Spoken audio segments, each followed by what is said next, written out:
Así es. Muchas gracias por la amable presentación y también les agradezco a todos ustedes eh, estar aquí conectados al comité organizador por la oportunidad de dar esta plática y en especial al doctor Oñate, mi compañero de infectología, que tanto quiero y que fue tan amablemente de contactarme para dar esta charla que me encanta. Así es que sin más, me abocaré a dar mi plática.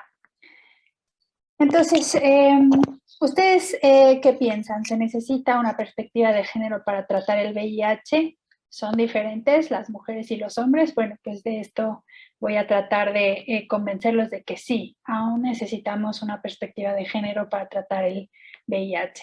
Vean cómo de 20 millones de mujeres y niñas viven con VIH actualmente y representan la mayor parte de las personas que viven con VIH a nivel internacional son mujeres.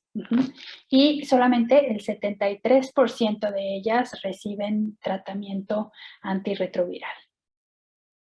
Vean cómo las determinantes sociales son importantísimas para que una mujer pueda recibir este tratamiento antirretroviral y como ya habló el doctor Oñate, muchas de estas son las que perpetúan las pandemias, ¿no? La estabilidad económica, el nivel educativo, el entorno, el tener seguridad de alimenticia, el contexto social, ya sea con violencia o no, y de esto depende también el acceso a la salud. Entonces, estos determinantes sociales son bien distintos porque, como ustedes saben, aquí en Latinoamérica es la región más desigual que existe en todo el mundo y así también lo es el acceso a la salud y por supuesto que tiene que ver con el impacto de VIH y en especial de las mujeres. Una de las determinantes estructurales son las desigualdades y las desigualdades no solo son de clase social, edad, etnia y territorio, sino que también de género. Y entonces es así como esto puede impactar en tener un trabajo estable, tener una vivienda, tener un buen entorno y pues esto desde luego pues impacta en la salud. Entonces, por qué vamos a decir que las mujeres, por qué es importante hablar en específico de las mujeres? Bueno, pues, ¿quiénes son las mujeres que viven con VIH? Y probablemente así entendamos por qué la pregunta es relevante. Vean aquí, estas son las nuevas infecciones que tenemos y en las nuevas infecciones por VIH en la región de Latinoamérica han aumentado, es decir, que en los últimos años, aquí no se ve bien la curva, discúlpenme, pero en los últimos, desde el 2019 han aumentado de manera importante hasta un 21% desde el 2010. ¿Esto qué quiere decir? Que si bien tenemos tratamiento antirretroviral que es sumamente efectivo y además métodos preventivos adecuados, ¿por qué entonces seguimos aumentando los casos de VIH en la última década? ¿Qué significa eso? Y vean cómo en especial las mujeres adolescentes son del grupo de edad que más se ha visto afectado en las últimas décadas. Vean esto. ¿Cuáles son los más afectados? Y vean cómo en África se concentran el mayor número de mujeres infectadas, pero en Latinoamérica, si bien son números pequeños, sí hay lugares donde hay más proporción de mujeres afectadas, ¿no? Vamos a verlo con más detenimiento. Esta es lo que vemos en Latinoamérica y vemos que Brasil es el país que más proporción de personas que viven con VIH, que son mujeres, seguido de Haití, México, Venezuela, Colombia, Argentina y República Dominicana. Entonces, si bien los números absolutos de personas que viven con VIH en Latinoamérica son muchísimo menores que, por ejemplo, en el continente africano, sí vemos que la distribución es distinta entre los diferentes países de Latinoamérica. Entonces, en nuestra región, 1 millón de adolescentes viven con VIH y diariamente 50 adolescentes mueren en el mundo por VIH. Entonces, se cree que este incremento en los últimos años de 21% en Latinoamérica, que han incrementado en la última década, está debido precisamente a ciertos grupos. Y esto puede ser las mujeres adolescentes, uno de los grupos más afectados, y hay que decir que en nuestra región en especial y en el mundo, el 35% de las mujeres han experimentado violencia física o sexual alguna vez en su vida, y que todas aquellas que han experimentado esto, están en riesgo de adquirir VIH. Entonces, si ustedes ven la causa de muerte relacionada a SIDA, sigue siendo la causa número 1 en nuestra región. Es decir, en otros países que son desarrollados, la causa de muerte en personas que viven con VIH ya son eventos no definitorios de SIDA, son enfermedades cardiovasculares, cánceres no relacionados a SIDA, enfermedades no comunicables, mientras que si ven en la población joven de mujeres en el mundo entre 15 y 49 años, de las primeras causas de muerte es VIH, seguido de condiciones maternas, y el siguiente es la enfermedad cardiovascular, que es la primera causa de muerte en el mundo en la población general. Entonces, si bien vemos estos números, pues suele ser muy escalofriante si nos acotamos a esta población, a la población que vive con VIH, que son mujeres y que son jóvenes, ¿no? Entonces, hay más VIH, 10 veces más VIH, incidencia de VIH, si además hablamos de trabajadoras sexuales cuando se compara con la población general. Entonces, de las mujeres que viven con VIH, entre el 15 y el 24% hacen el 12% de la población total. Entonces, vean cómo, pero por otro lado, de los 50% o 59% de los nuevos diagnósticos de VIH, esos son entre este número, esta edad de jóvenes. Es decir, que de las nuevas infecciones, lo que vemos es que suceden más bien en mujeres adolescentes. Y entonces, bueno, en las últimas 2 décadas se ha impulsado mucho el movimiento de la perspectiva de género, tanto en la ciencia como en cómo se da información y cómo se investiga alrededor de la salud de las mujeres, y se han hecho muchísimos esfuerzos por visibilizar esta necesidad de darle perspectiva de género. ¿Por qué? Porque es importante que haya perspectiva de género también en la ciencia. ¿Y qué tiene que ver con la salud de las mujeres? Bueno, pues porque como ya vimos, de los 2 millones de personas que viven con VIH, que representa, si bien una prevalencia realmente baja, ¿sí? De estas, solamente la mitad de ellas tienen acceso a los antirretrovirales. Entonces, sigue siendo en América Latina un problema el acceso a antirretrovirales, ¿no? Me voy a saltar aquí. Entonces, la distribución de nuevas infecciones por VIH entre la edad de 15 y 49 años en el grupo de población clave, vean, en América Latina. ¿Por qué? Pues porque siempre se ha abocado toda la propaganda de todos los gobiernos, va dirigido a las poblaciones claves. ¿Quiénes son las poblaciones claves? Pues los trabajadores del sexo comercial, los usuarios de drogas intravenosas, los hombres que tienen sexo con hombres, las mujeres transgénero, etcétera. Pero vean cómo de las nuevas distribuciones, la mayor porcentaje son lo que llaman la población restante. Y entonces en esta población restante, que es una población muy grande tanto en América Latina como el Caribe, que es en su mayoría ¿qué incluyen estas poblaciones restantes?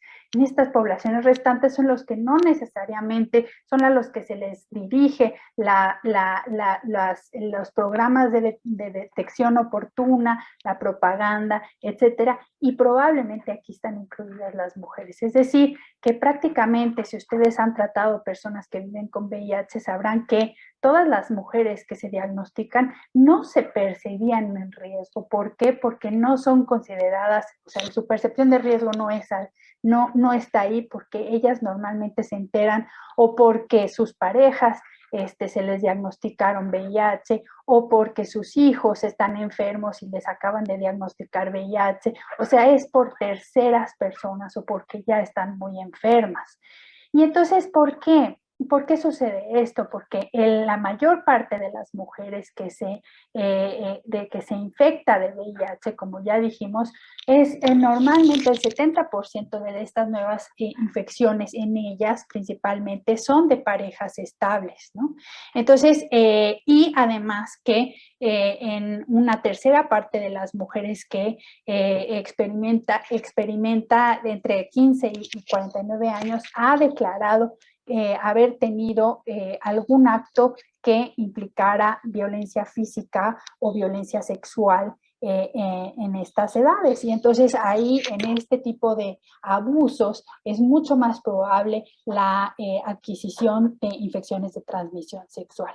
Y esto es diferente entre los distintos países, pero vean cómo es muy frecuente el abuso, o sea, es más del 15% en casi todos los países. Entonces, la violencia de género que vivimos, que es tan brutal en nuestra región, en México, diariamente mueren 9 mujeres por feminicidios y quién sabe cuántos de abuso. Esto desde luego tiene que ver con la vulnerabilidad a adquirir infecciones de transmisión sexual.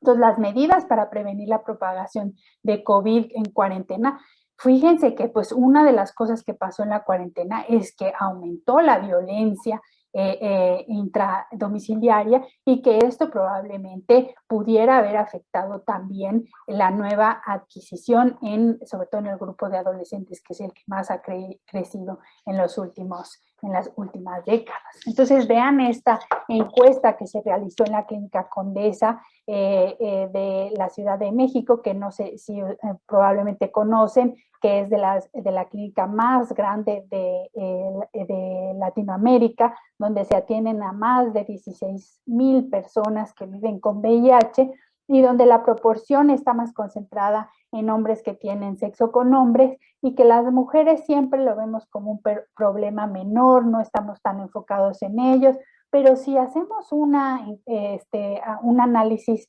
exhaustivo de las determinantes sociales entre hombres y mujeres, vean cómo en este artículo que ya se hizo en 2015, pero que no ha variado mucho, vean cómo es una historia de dos partes, ¿no? Entre los hombres y las mujeres. Entonces, vean, las mujeres normalmente están casadas, la mayoría tienen hijos, ¿sí? Sus parejas, la mayoría viven con VIH, es una pareja estable, y vean la diferencia entre estudios de 9 años o más, de licenciatura o más. Vean cómo solamente lo tienen el 15% de las mujeres, mientras que prácticamente la mitad de los hombres que entraron en esta encuesta de casi 1,500 personas que respondieron, la mitad tenían una educación mayor. Y entonces vean cómo es abismal la diferencia de las características sociodemográficas, y entonces aquí es donde vemos que las determinantes sociales sí que hacen y vulneran a la mujer para adquirir VIH. Entonces, el 85% de las mujeres en el mundo, perdón, que tuvieron acceso a hacerse la prueba para determinar o prevenir la transmisión vertical en el 2019 en esta encuesta que se hizo. Pero vean cómo la proporción de sus hijos expuestos a VIH y que se les fue realizado una prueba 2 semanas después para ver si habían nacido con VIH, vean cómo en nuestra región es tan solo de la mitad. Y esto es bien diferente entre los diferentes países. Vean cómo aquí vemos la distinción, pero ninguna llega al 80% y ni siquiera llega al 100%, donde Colombia lamentablemente está muy lejos de habérsele realizado una prueba a los niños que nacieron o se tuvieron expuestos a VIH y que posteriormente se les dio seguimiento de acuerdo a este estudio, ¿no? Entonces, vean cómo de los niños que nacieron, en este mismo estudio de los niños que nacieron de mujeres viviendo con VIH, el 74% únicamente, o sea, uno diría que es obvio que deberían de recibir antirretrovirales, pero no, el 74% únicamente recibieron tratamiento antirretroviral, que sabemos que es sumamente eficaz, y solamente el 35% se le hizo un diagnóstico oportuno. Y bueno, pues la transmisión, o sea, la transmisión infantil que sucede en cualquier lugar del mundo es una clara falla del sistema de salud al apoyo a la mujer y a los niños. Es decir, que esto no es una cuestión de proporciones y decir que ahora está en 15% y al año siguiente bajamos a 10%. No, no es una cuestión de proporciones. Cada infección de un niño nacido de una mujer con VIH es una falla en el sistema de salud, y vean cómo aquí todavía tenemos mucho por hacer en nuestra región. Y bueno, ¿qué decir de las diferencias entre la población indígena o no? Es algo de lo que sabemos poco, de lo que no estamos familiarizados, y que no necesariamente, y son poblaciones todavía más vulnerables, sobre todo aquí en la región, en las regiones rurales. Por ejemplo, en México, como ya vieron en esa encuesta, la relación hombre-mujer era de 8-1 en la Ciudad de México, pero si ustedes ven la relación de hombre-mujer en las regiones rurales, como en Chiapas, en el sureste de mi país, ahí la proporción puede ser de 2-1, incluso 1-1. ¿Y esto por qué? Pues porque son de por sí comunidades marginadas. Entonces, la cascada de atención en las mujeres es bien diferente que en los hombres, pero normalmente no está dicotomizado entre un género y otro. Pero sí sabemos que todavía falta mucho por hacer, porque en términos generales el 75% sabe su diagnóstico, y de estos la gran mayoría, casi el 80%, están en tratamiento, y ya que están en tratamiento, en general los pacientes lo hacen muy bien, y esto es no solo para Latinoamérica, sino para el Caribe. Nuevamente, esto es lo que reporta la ONU-SIDA, que es bastante similar, pero cuando nos fijamos en las mujeres, vean cómo en realidad los porcentajes son un poco menores que si lo comparamos con lo que está dicho de la población general. Vean cómo de aquí, el brinco entre que se sabe el diagnóstico a que estén cubiertos con antirretrovirales y estén suprimidos, es mucho menor. Entonces, claramente hay una diferencia. Pero uno diría, ¿habrá una diferencia biológica entre hombres y mujeres? ¿Existirá una diferencia que haga que el tratamiento antirretroviral sea menos eficaz? Y bueno, han habido muchos intentos por tratar de contestar esta pregunta, pero lo que se sabe en general es que hay una menor carga viral de VIH en las mujeres, hay un mayor recuento de CD4. Las respuestas inmunitarias naturales son más pronunciados y mejor respuesta a las vacunas, niveles más altos de activación inmune. Entonces, no, definitivamente la cascada de atención no tiene que ver con las diferencias biológicas, porque al contrario, podríamos decir que aquí lo que se ha visto es que al contrario, la respuesta inmunológica suele ser mejor. Entonces, ¿qué debemos de considerar en el manejo de una mujer que viva con VIH? Pues pensar en hacer una atención dirigida a la mujer que incluya controles regulares para su papá Nicolau, las vacunas que son importantes para las mujeres, digo, para los hombres, atención de anticoncepción, preguntar si hay deseo de embarazo, decir que se puede tener un embarazo adecuado, aclarar el concepto de indetectable es igual intransmisible, hablar de la menopausia y tratarla, y de las disfunciones sexuales, porque muchas de las mujeres no tienen una sexualidad placentera, y del acceso a la atención de la salud sexual y evaluar también la posibilidad de violencia. Estas sí son las necesidades de las mujeres. ¿Por qué? Porque pensar que todos los antirretrovirales es una tabla enorme, pero tienen que ver, por ejemplo, con los diferentes sí interactúan con los diferentes tratamientos hormonales que pudieran recibir a lo largo de la vida, ya sea por anticoncepción o por tratar la menopausia o, por ejemplo, a las mujeres trans. Entonces, claro que tenemos que estar bien informados para dar un tratamiento que en general los inhibidores de integrasa son bastante bien recibidos en este contexto. ¿Qué debemos de tener en cuenta para seleccionar un tratamiento de una mujer? Pues el historial de tratamiento antirretroviral, los patrones de resistencia conocidos, los efectos adversos, toxicidad, y optimizar la adherencia, ver su entorno social y cómo le podemos ayudar para que haya una mejor adherencia.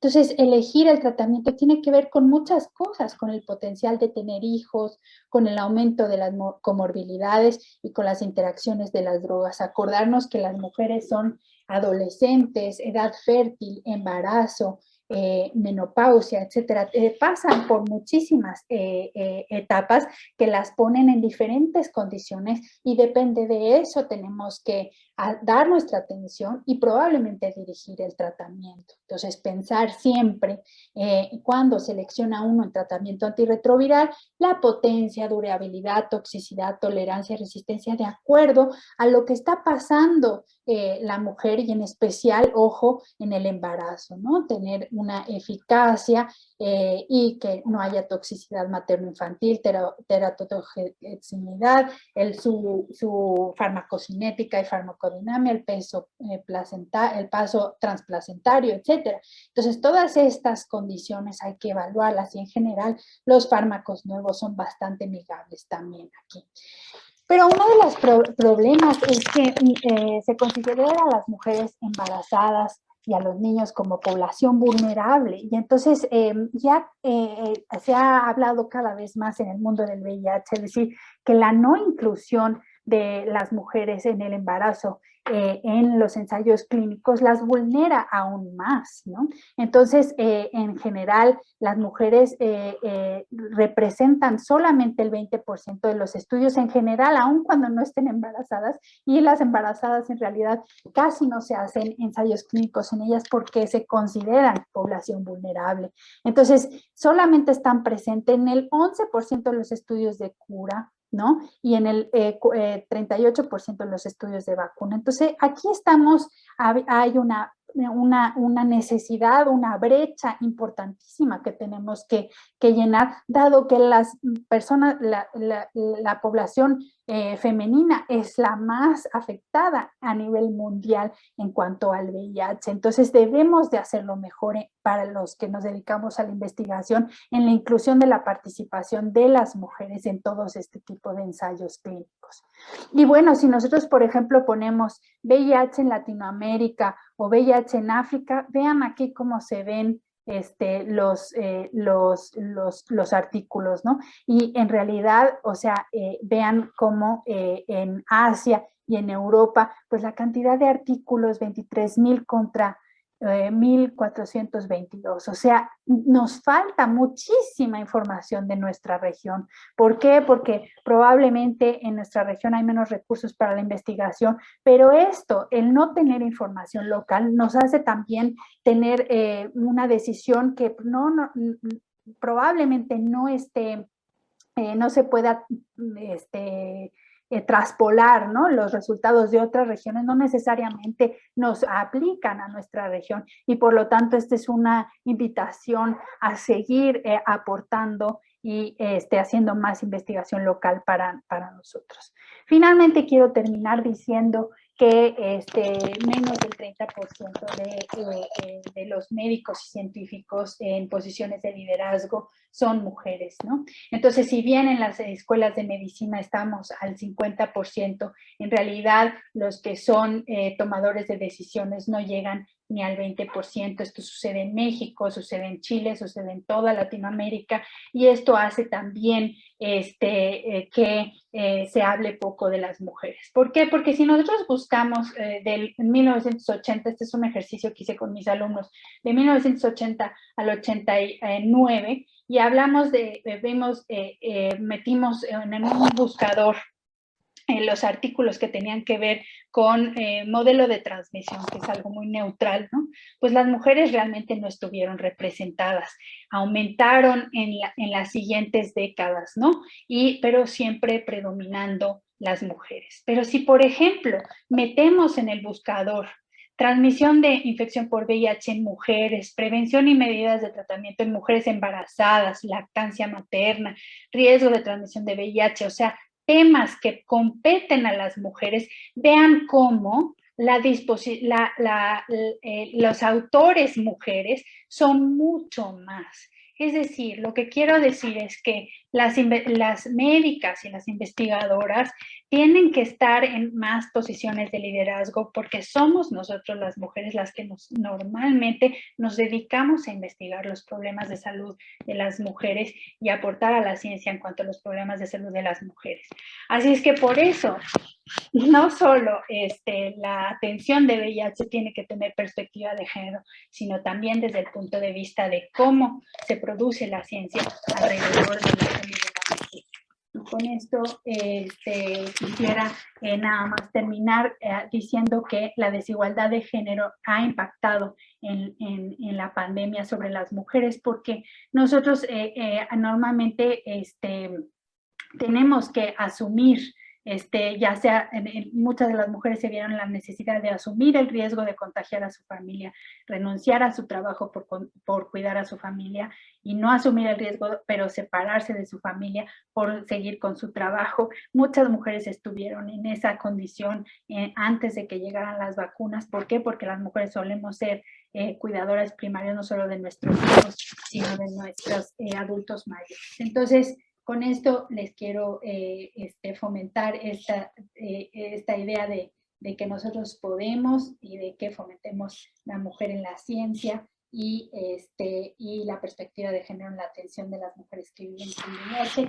Y con esto les quiero agradecer a ustedes, en especial a la doctora Cortés, que me facilitó muchas de las diapositivas que hoy les presento, y a todos ustedes. Aquí están mis redes sociales por si me quieren contactar. Muchísimas gracias.